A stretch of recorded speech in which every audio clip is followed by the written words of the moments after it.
Ratatoing, which is a mockbuster based off of Ratatouille, made by Video Brinquedo, who are from Brazil. You can kind of see them as the Brazilian animated asylum films, because from 2004 to 2011, they took the trailer to whatever Pixar movie was coming out and decided to make a movie based on it. We open with a minute and a half of credits playing over very slow panning of a kitchen, and despite me watching the dub, I'm getting the Brazilian credits. The film is set in Rio de Janeiro, because of course it is, which is weird because Vio Banquedo is located in Sao Paulo. But of course the original film is set in Paris, because as we all know, unless it's set in anywhereville, only big cities are allowed to be in films. The Ratatoing from the title is a little rat restaurant, with impossibly tiny light bulbs and paintings of the Mona Lisa and Mickey Mouse smoking a cigar. And it's named after Marcel Toine, who's a blue rat who's a chef. And that's about where the similarities to Ratatouille kind of end. There's no Linguini parallel, and Remy wanted to be a chef, while Marcel already seemingly made it, because the place has a bit of a reputation. Though the title is kind of weird if you think about it, because Ratatouille's not a thing. Ratatouille, that is like a dish. It's like a stew, right? It sounds like rat and patootie. Rat patootie. Then we burn nearly 11 minutes about the rats talking about how good the food is rather than just showing them enjoying it. Now, I'm not crazy enough to assume this film would have or should have Pixar quality animation. And I know animation's a complete pain, so yeah, the animation's not amazing, but I've definitely seen worse. It's fun that all the rats except one are literally all the same models with just accessories and different fur color. I think it's funny their noses twitch when they talk sometimes, and they got straight up smiling critter bead eyes and big black void mouths, but with teeth in them, which is debatably creepier. And there's a group of Arista rats, haha. I ordered the flies with gorgonzola sauce, and this is definitely camembert sauce. But this definitely is gorgonzola, sir. It is not camembert. Oh, you're right. A lot of the beginning of the movie is just that. Marcel cooks many different dishes in tin can cauldron style. Very impressive. There's Carol the pink rat and Greg the green rat.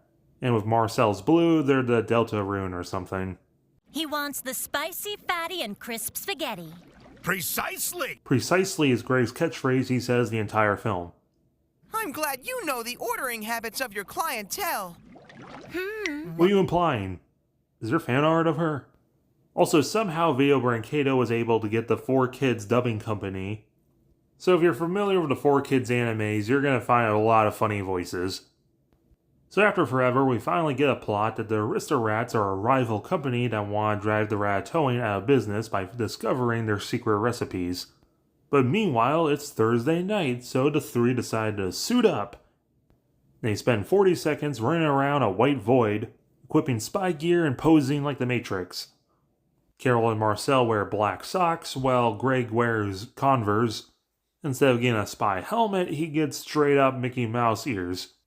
The restaurant itself has to use cute improvised gear like band-aids and matches for chairs and ball caps for plates. So I'm guessing they salvaged their spy gear from Tom Cruise, which they use to go to the human restaurant next door and steal their food. Like the strawberry that was left out on the counter, despite the fact the restaurant seems to be closed. Greg accidentally hit the switch and sends both the guys flying on a fan. Despite Carol seeing him hitting the switch and scolding him, it takes her way too long to realize it was the switch that turned the fan on.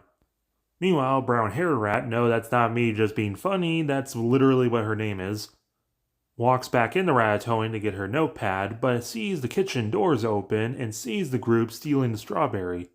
Really matters is that we were able to bring back an excellent strawberry. Precisely! We'll be able to make a week's worth of excellent dishes with this little beauty.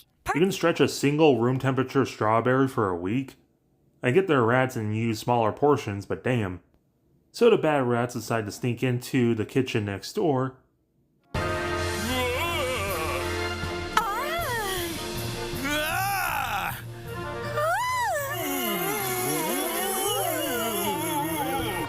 This goes on for a minute, which is just them psyching themselves up and dancing until they actually run out into the restaurant and scare humans.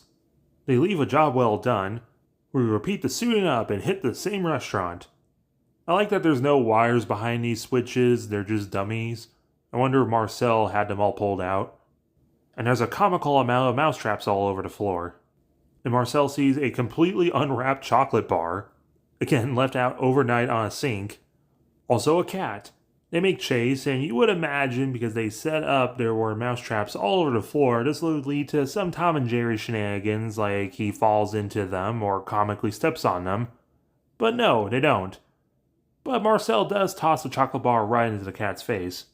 So tonight was a complete bust, and I guess they didn't want to steal this jar or whatever, so they have to kind of stretch their food thin this week. Because damn it, Marcel does this on Thursdays, he will not do it any earlier. So they sue him for next week. What about the cat? There's no sign of him. I've checked everywhere. Look behind you! Ah! But the cats can teleport. And have hilarious upright running animation.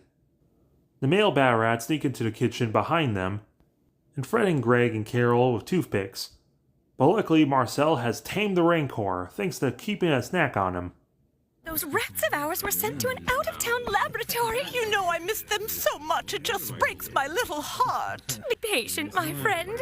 I understand they're being treated very well out there. Yeah, they're learning the secret of Nim over there. How did the cat fit in here? And they all yuck it up. This movie is certainly something. Despite the movie only being 44 minutes, it feels like 2 hours given how much the movie is just so padded out.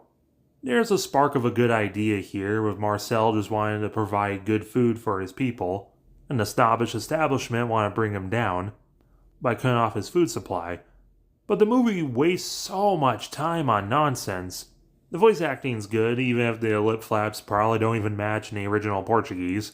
But I'm gonna be honest, I'll give this film a 2 out of 10.